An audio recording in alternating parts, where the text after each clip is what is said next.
Hello and welcome to the Deathcast. I'm your host, author, and journalist Ian Tott, and I'd like to thank you for joining me. We're prepared to take our fourth look at the crimes of Joseph Paul Franklin.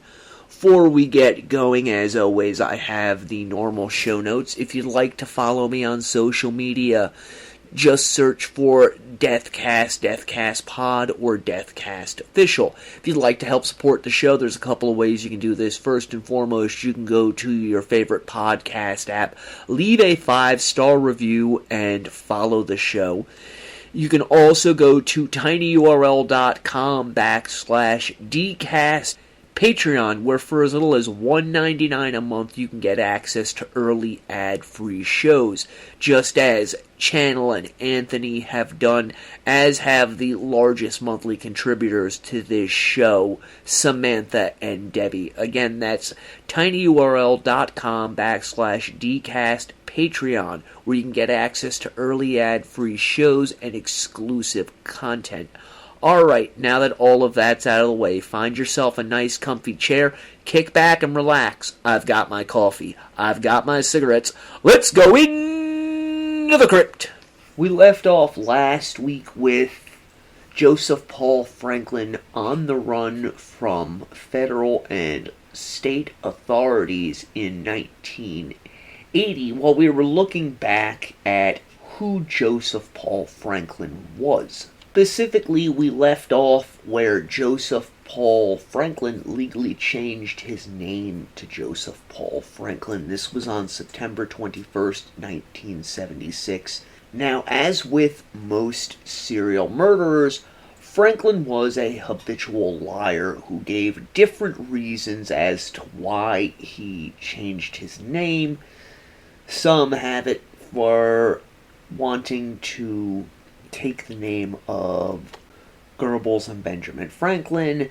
Some people he told it was because he had discovered his real father's name and wanted to take the man's name. His sister Caroline said that it was because he wanted to distance himself as much as possible from his father, while a jailhouse informant later stated that Franklin informed him he changed his name because his legal birth name had a prison record attached to it, and he envisioned traveling to Rhodesia so that he could join the Rhodesian Armed Forces, as to Franklin, this would give him carte blanche to murder blacks. This same individual further stated that Franklin had fantastical ideas as to what this would entail.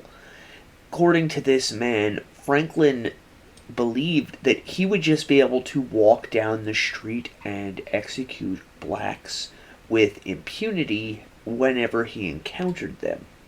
As for what precipitated his crime spree, Franklin stated that not having any real legal repercussions for his assaults on black and white couples in Maryland, specifically macing a couple, as well as being thrown out of a rooming house that he was living in, really pushed him over the edge.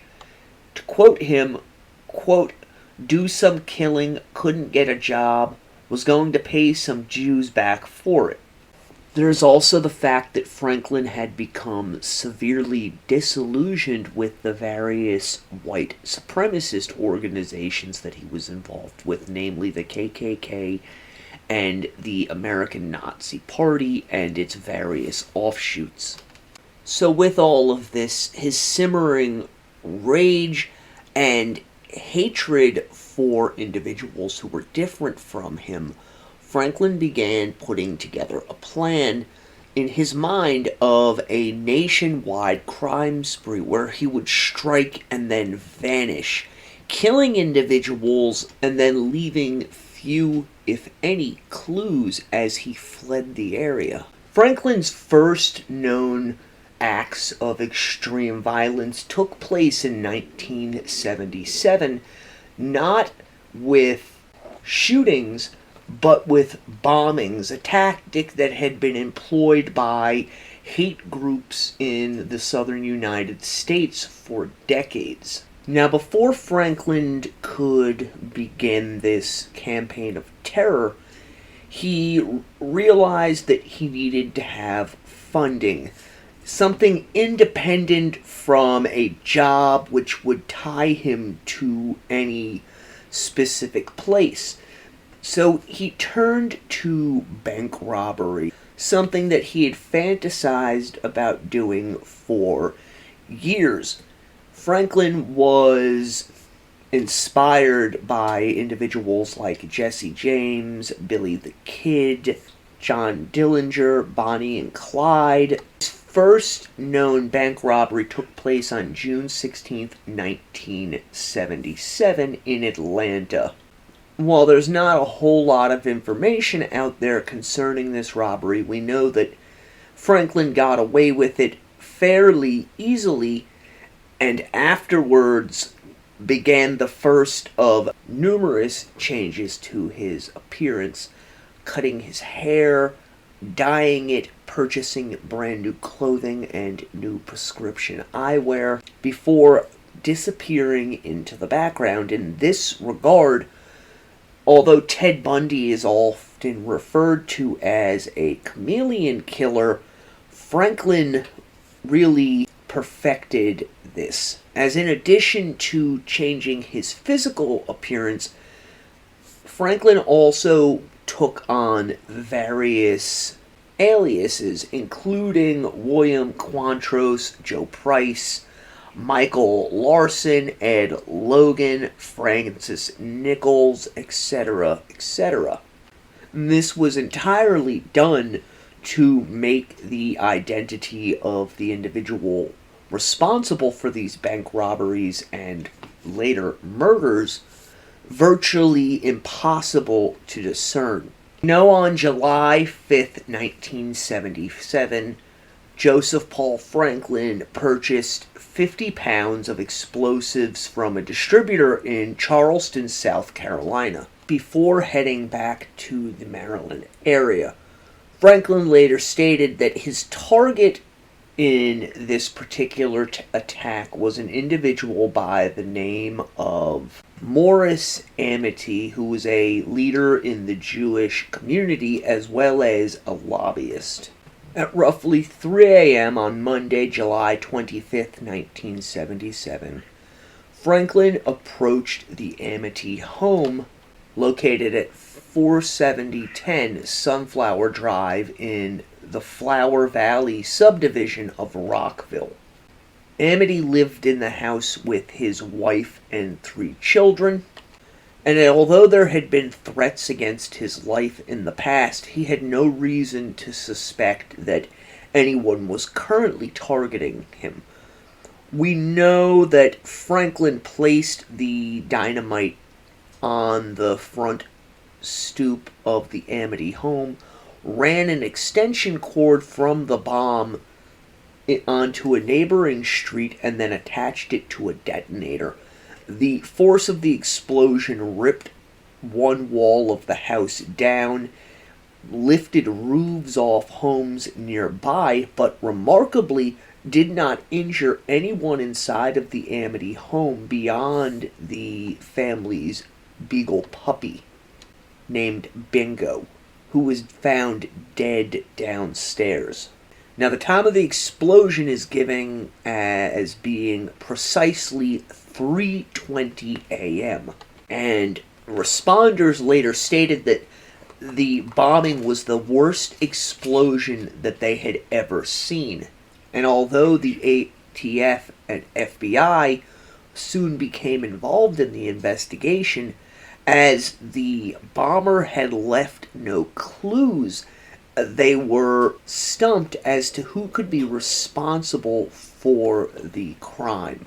And the case is going to very quickly go cold. Some members of law enforcement were of the opinion that the bombing was the act of a professional, while others thought that it more likely than not that the individual responsible was in fact a novice at bombings, as some ATF agents later stated a professional would have completely destroyed the house and everyone inside. While the case does go cold quickly, police did have a lead. Individuals saw a car speeding away from the scene. However, when the car was located, it was found to contain 3 individuals who were later determined to not have been involved in the crime. They also were unable to discern whether or not the act had been intended to kill or whether it was simply an intimidation tactic, although Franklin later did state that he didn't intend to kill Amity and his family. He just believed that he had placed the explosive device in the wrong location, and that if he had simply gone around to the back of the house and placed the dynamite, he would have killed everyone inside. While members of the Nazi Party that Franklin was involved with were incited about this attack, Franklin kept his involvement in this crime to himself, as he reasoned that if anyone knew he was responsible for these crimes, it could lead to his capture and imprisonment. In this regard, Joseph Paul Franklin was different from a lot of white supremacists who tend to brag about the crimes that they have committed against minorities to one another. Franklin just simply kept his mouth shut, acted as though, he was just as surprised as anyone else, and when it became apparent that the police had no leads that could bring them to his doorstep, Franklin simply vanished, heading for Chattanooga, Tennessee, where he knew that there was a large Jewish population, where in July of 1977, Franklin would target the Beth Shalom Synagogue.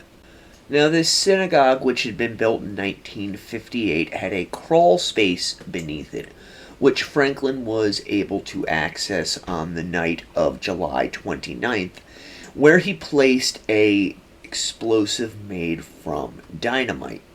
As he had in Maryland, Franklin attached extension cords to this device, which led from beneath the synagogue to the room he had rented at the Airport Inn, not very far away. It's interesting to note that although Franklin used extension cords, this particular explosive had a timer on it.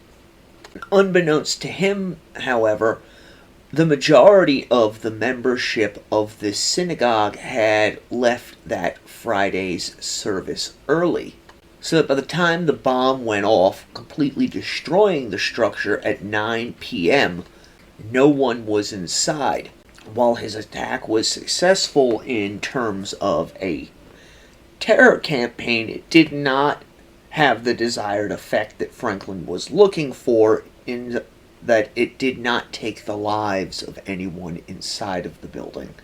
He later lamented, quote, "Got mixed on times and set it to go off at the wrong time. If I would have set it an hour earlier, I would have killed them all, and I was trying to kill them all," unquote.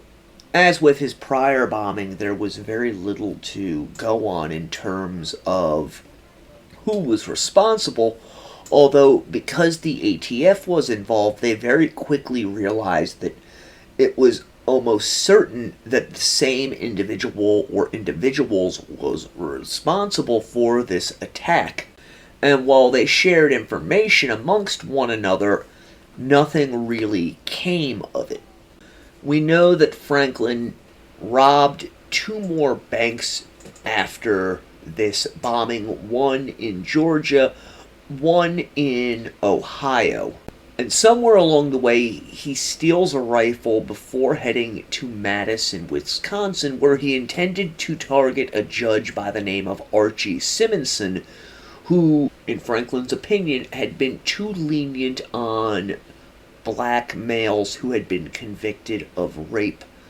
Franklin arrives in the capital city on August 6th, 1977, registering one of the many motels in the city as John Wesley Hardin. However, his plans changed the next day, August 7th, when Franklin encountered an interracial couple, Alphonse Manning Jr. and Tony Schwen, both 23 years old. As the story goes, Franklin was at the East Town Mall when Manning pulled in and, in Franklin's point of view, blocked him in. However, this is more likely than not just an excuse that Franklin had devised to carry through with his plan. Franklin later said that Manning approached his car as Franklin yelled at him from the driver's seat, and Franklin pulled out his handgun and opened fire. Quote, "Just whip out that pistol." Boom, got him right there in the midsection. After this, Franklin exited the car, ran toward Manning's vehicle where Tony Schwinn was sitting, and, quote, "There she was. She was staring straight at me in the face, looking like she was trying to recognize me, so I just put the big barrel up there again with one hand, and went pow, shot her right in the back."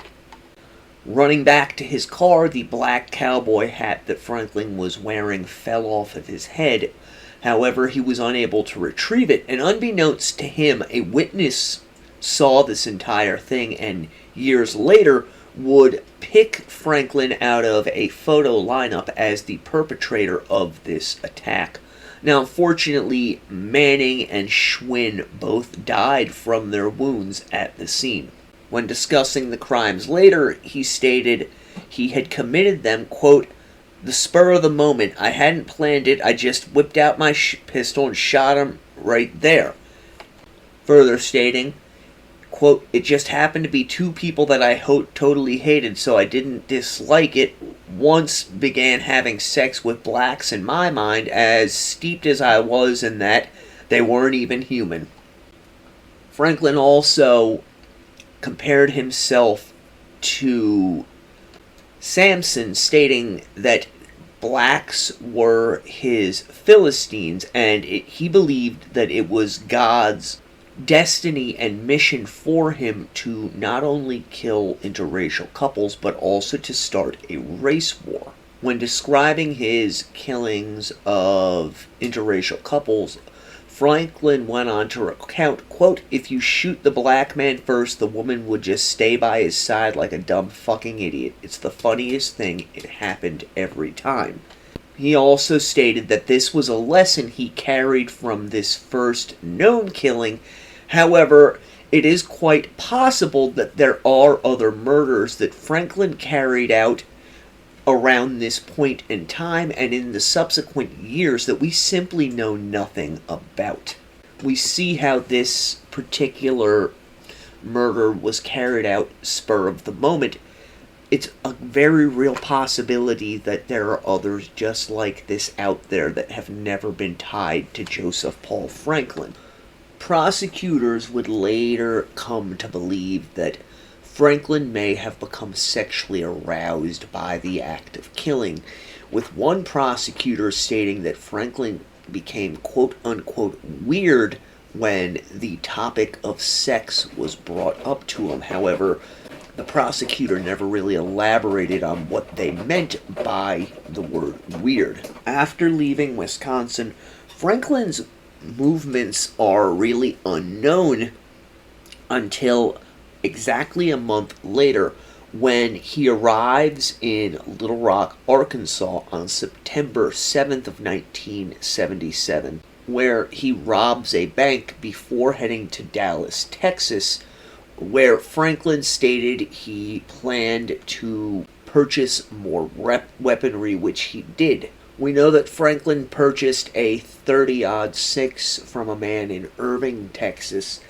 and by his own accounts, he honed his rifle skills further than it had been honed in the National Guard by taking the gun to a shooting range where he spent hours perfecting his shot, as well as adjusting the telescopic sight to a place that Franklin felt confident he would be able to hit his targets easily.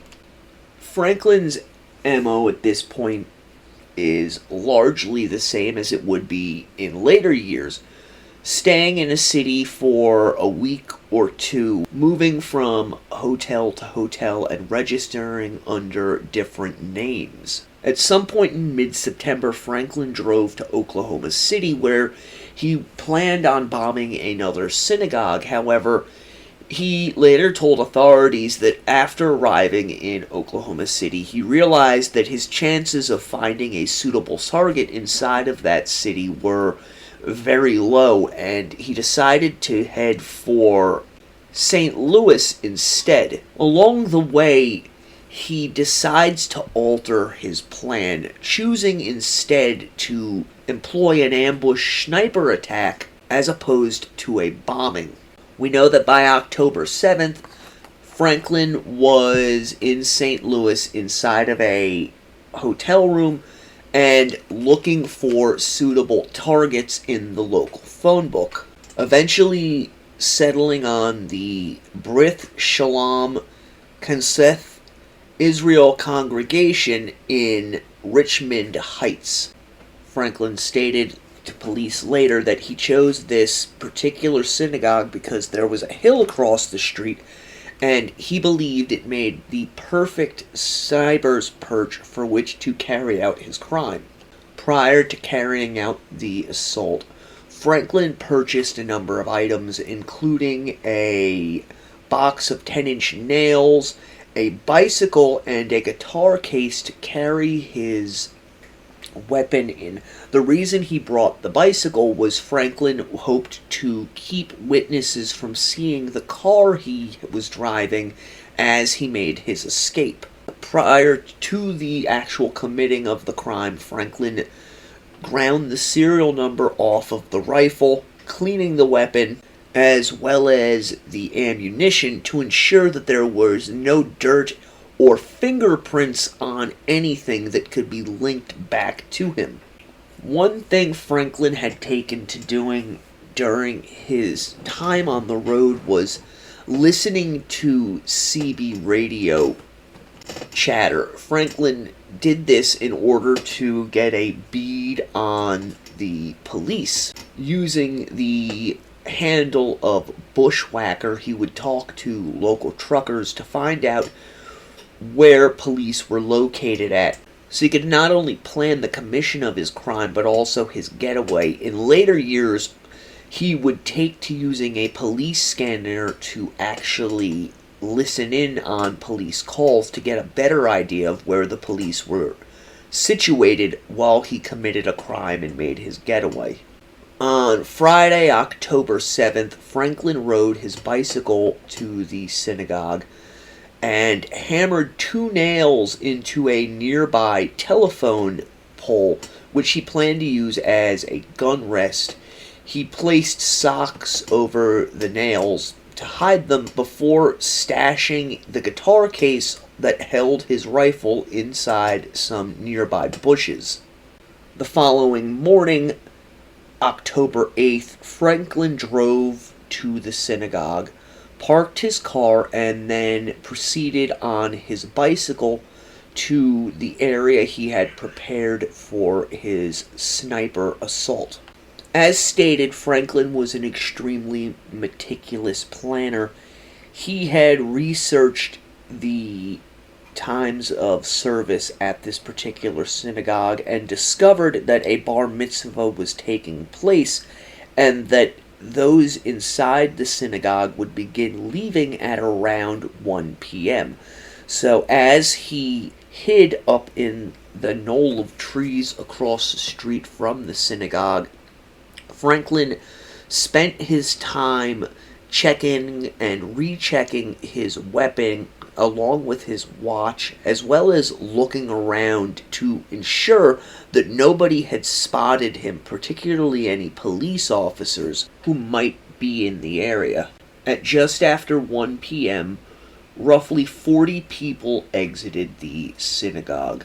As Franklin later stated, quote, "As soon as they came out, I opened fire. I hit two. I wanted to kill at least two of them. After the first two shots, I fired 3 quick shots randomly at the synagogue." 2 individuals end up being hit by Franklin's shots. Obviously, a scene of mass pandemonium breaks out. Witnesses later told police that children ran into the synagogue screaming that someone had opened fire on them and that people were dying outside. Gerald Gordon, a 42-year-old man who would later die from his injuries. 2 others were also wounded, Stephen Goldman and William Ash.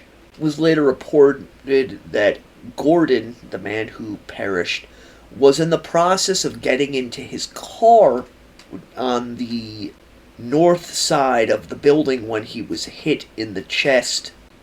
Franklin, for his part, put the gun back into the guitar case, put it into the bushes, and then rode his bicycle to the parking lot where his car was parked. After hiding the bicycle in another strand of bushes, Franklin got into his car and left St. Louis, heading for Memphis, Tennessee. And although he did take a life, Franklin was angry that he had not killed more people that day, lamenting the fact that he had not killed a person for each bullet fired. Police very quickly found the rifle that Franklin had used, as well as 5 spent cartridges across the street from the synagogue, and it wasn't long before they found the bicycle which Franklin had discarded. Lieutenant Thomas Bullich later said to the media, quote, "We are working on a lot of angles, beating the bushes to try and come up with something. At this point, we have nothing concrete, no suspects." Despite Franklin's meticulous planning, he had been seen, and the description given of him by witnesses to police had him at white male, 19-25 years old, 5 feet 6 inches tall, with a medium to thin build, high cheekbones, acne,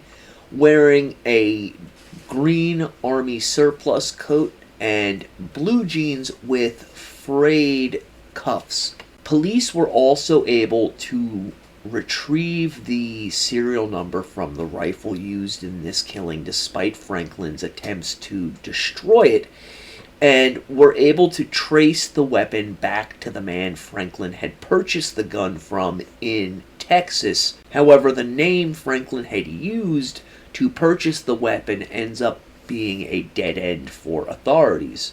And Franklin realized as he was leaving St. Louis that he had made a major mistake in leaving the weapon. He later told authorities that at this point he made a decision that he would never leave a weapon behind after committing one of his acts of violence, as he realized that despite his best efforts, there was still the possibility that it could in fact be traced back to him, and that was not a risk that he could take. He also decided that he would no longer target anyone from the Jewish community, knowing that police, more likely than not, were in talks with authorities in Washington and had figured out that someone was bombing and targeting the Jewish community, particularly synagogues, and that it was more likely than not the very same individual. As for Franklin, he spends the remainder of the year driving around the South and along the eastern seaboard, robbing banks, possibly committing further murders that we know nothing about. However, Franklin was notoriously tight-lipped about these periods of time during which no known crimes were committed. We do know that in February of 1978, Franklin returned to Atlanta intent on shooting an interracial couple, eventually settling on 22-year-old Johnny Brookshire, and his girlfriend, 23-year-old Joy Williams. Brookshire ends up dying from his wounds. Joy Williams ends up surviving, although she is paralyzed for the rest of her life from the waist down. However, it needs to be noted that although Franklin, he was never officially charged with this particular crime. As with this crime, the next crime that Franklin confessed to cannot be confirmed. Not that it can't be confirmed to have happened, but we cannot confirm with 100% certainty whether or not it was actually Joseph Paul Franklin who committed the crime. We'll be back in just a moment. Hey there, my D&Ders. This is your old buddy Ian here with a brand new sponsor this week. Now, you've all heard me talk about Chinese teachers in the past. I have never promoted a Chinese teacher quite like Chinese teacher Evian. Evian is a sweet, honest, and dedicated teacher who teaches every day. She not only makes certain that her students understand the differences in tonal pronunciation, she allows them the opportunity to get up during the class and read what it is that she is teaching so that each student knows that they are getting the best possible education and is pronouncing the words and tones correctly. So I'd like you to do right now is go to tinyurl.com/EvianCT and check her out. That's tinyurl.com/EvianCT. She makes learning this beautiful and wonderful language a lot of fun. And remember, Mandarin Chinese is the fastest growing language in the international job market today. This is the language that you want to learn if you don't want to work that boring 9-to-5 job, but you want to get a foothold in a company that has an international presence. They're all looking for Mandarin speakers. So let Evian be the one to introduce you to this language. You won't be disappointed. Hey there, D&Ders, your friend Ian here with another brand new sponsor this week. Artwork by Katie. Now, as the son of a fairly successful artist, I grew up around the art world, saw many different styles of art. I know good art from bad, and I can honestly say that in addition to being a good friend, Katie is one of the best artists I have ever had the pleasure of seeing. Her works of art, be it drawings or paintings, are absolutely amazing. And Katie doesn't just do original works of art, she also does commission pieces. So if you're looking for that perfect piece of art to offset the decor in your home, office, or even in your place of business, go check out Artwork by Katie at linktr.ee/Katie Artworks. That's linktr.ee/Katie Artworks. You'll be blown away.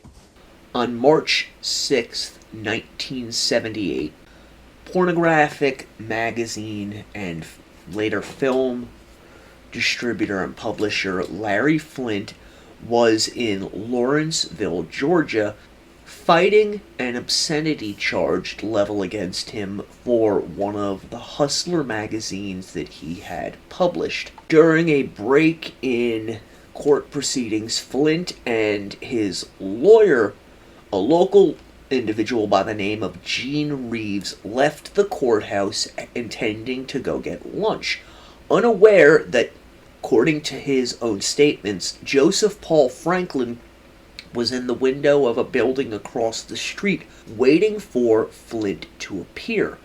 As Franklin later stated, he was enraged at Larry Flynt for publishing pictorials of interracial couples inside of his magazine Hustler, and he believed that Larry Flynt was one of the leading causes in the United States of interracial couples becoming so popular.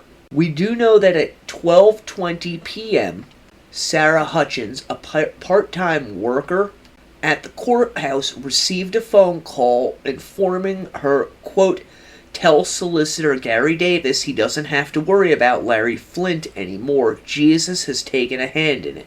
According to Hutchins, she placed the caller on hold, determined to go and find the prosecutor, only to find that the caller had hung up.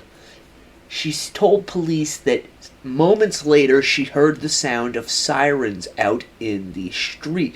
At this point in time, Larry Flint had received numerous threats on his life from individuals who were enraged with the materials that he was making, going so far as to install high fences around his various properties, as well as hiring bodyguards. If you listen to the series I did on the murder of Roy Radin, you'll recall that guest and friend of the show Ed Opperman came on to talk about the Radin murder, and we had a discussion about Larry Flint, particularly the various bodyguards that Flint was known to employ, many of whom were said to have been contract killers, and at least two of whom were arrested and jailed for life for the murder of Roy Radin. So Flint was no stranger to both controversy and violence at this point in time. Flint stated that on this day, March 6, 1978, he had no fear of any form of violence, as he had discovered that the people of Lawrenceville were extremely friendly, and because of this, he had dismissed his bodyguards for the day. However, according to Joseph Paul Franklin, he had been following Flint for some period of time, having twice stalked the man in Ohio. After eating lunch, Flint and his lawyer exited the cafe which they had gone to, and Joseph Paul Franklin immediately opened fire with what police later concluded was a Marlin Deer rifle that shot 44 Magnum loads. Flint was shot twice, once in the stomach, once in the side, while his lawyer took off down the street before he himself collapsed, having been hit twice, once in the arm and once in the stomach. Police have no leads in this particular case, nor can anyone surmise where the shots had originated from, although police later conclude that the most likely location was an abandoned hotel located directly across the street from both the courthouse and the diner. Both men are rushed to a hospital where they undergo emergency surgery.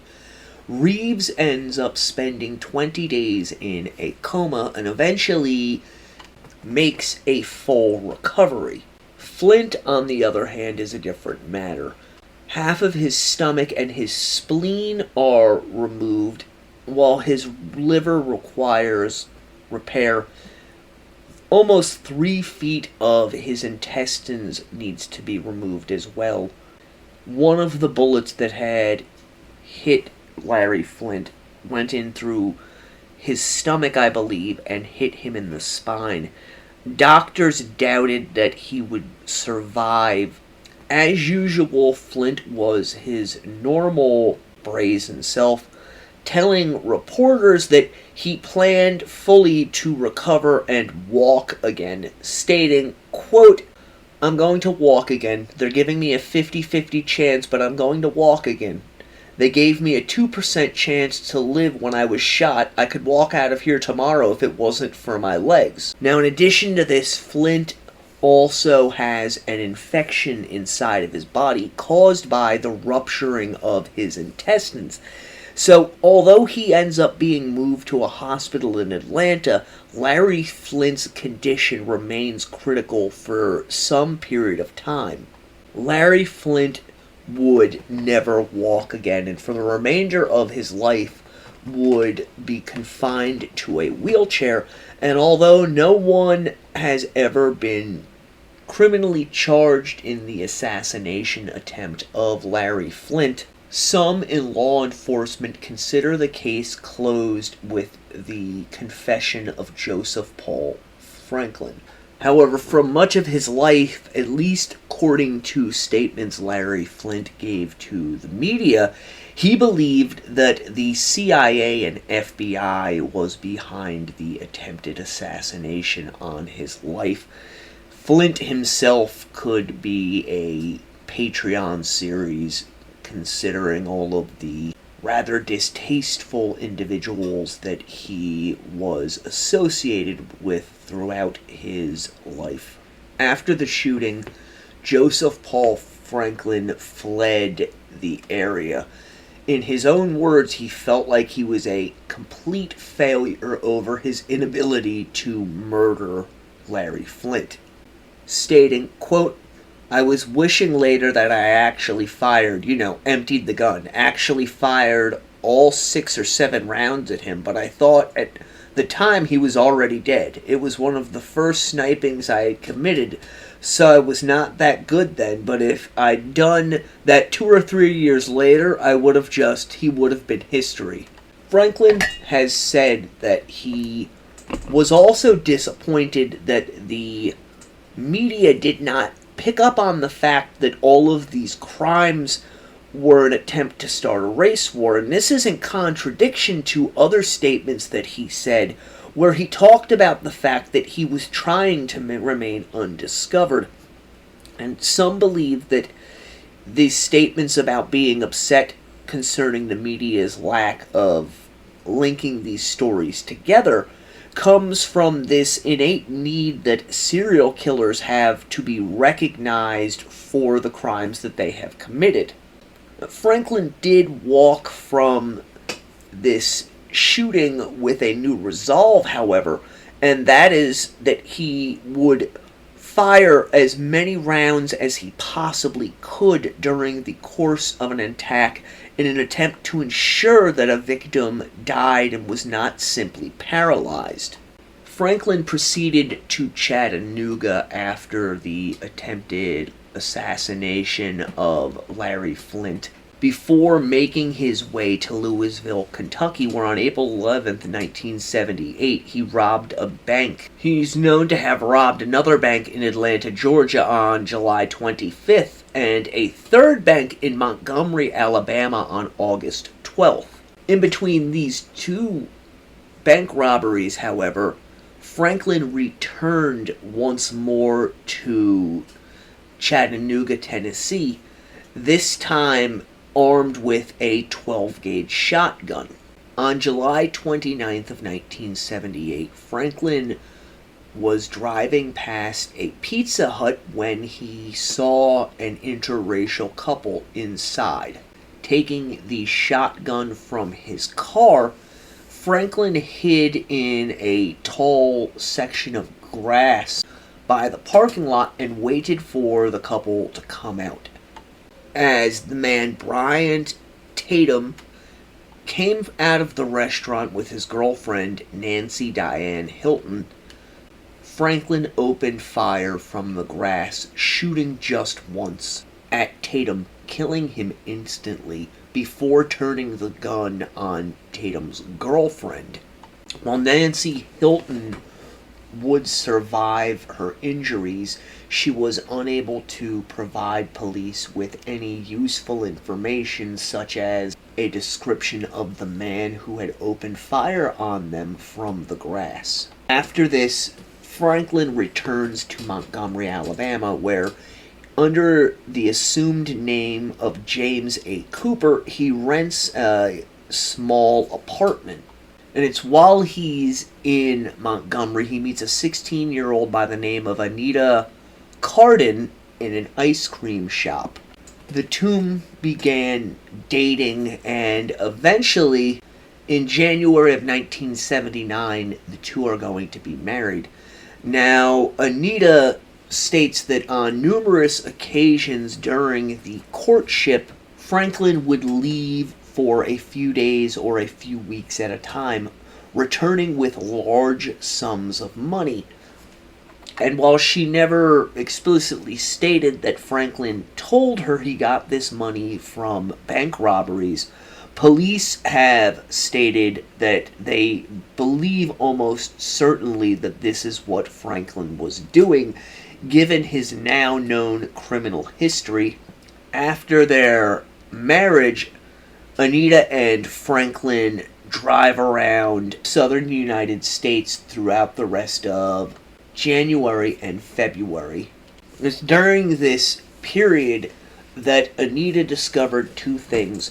Her husband was prone to fits of tantrum-like rage, during which he was known to smash hotel furniture as well as punch holes in the wall, and also that she had become pregnant.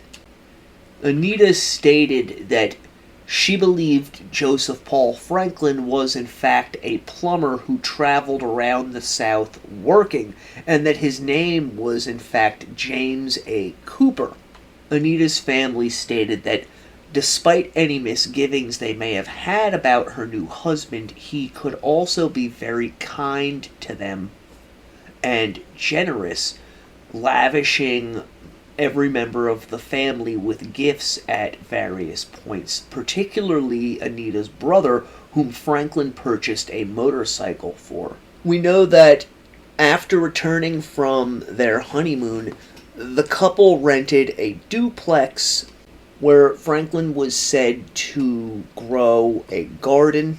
In April, Franklin left Anita, heading to Nashville, and robbed two banks. This continued on, with Franklin robbing numerous banks over the course of the next few months, always returning to Anita with massive amounts of money. Franklin appears to have gone through a considerable cooling off period after the shooting of Bryant Tatum and his girlfriend, which is not uncommon with serial killers, as anyone who's listened to this show or other true crime shows is well aware of. They go through a cooling off period before the obsession to kill returns once again, and they have to act it out. There are also mitigating factors that can affect a serial killer's propensity to kill, such as changes in life circumstances. Franklin had many of these. It's rather apparent from interviews I've read with him that he had no intention of meeting a woman and getting married after he committed the murder of Bryant Tatum, but it seemed to just happen. This is one of those mitigating circumstances. He has a new wife. They're enjoying their time together. They're moving around, going various places together. Because of this, because Franklin is constantly busy and is attempting now to provide for his wife and soon-to-be-born child, the need to kill while still there is not as all-consuming as it was in the past. This would change, however, in July of 1979, when Franklin drove to Doraville, Georgia. Doraville is a suburb of Atlanta, so it was a fairly integrated city at this point in time. As he's driving down the street, Franklin sees a black man by the name of Harold McIver. McIver was the manager of a Taco Bell, and what Franklin saw was the man speaking to white women, which Franklin assumed to be in a flirtatious manner. So according to Franklin, he parked his car, retrieved a .30-30 rifle from the trunk of the vehicle, and positioned himself in a wooded area that was roughly 150 feet from the parking lot.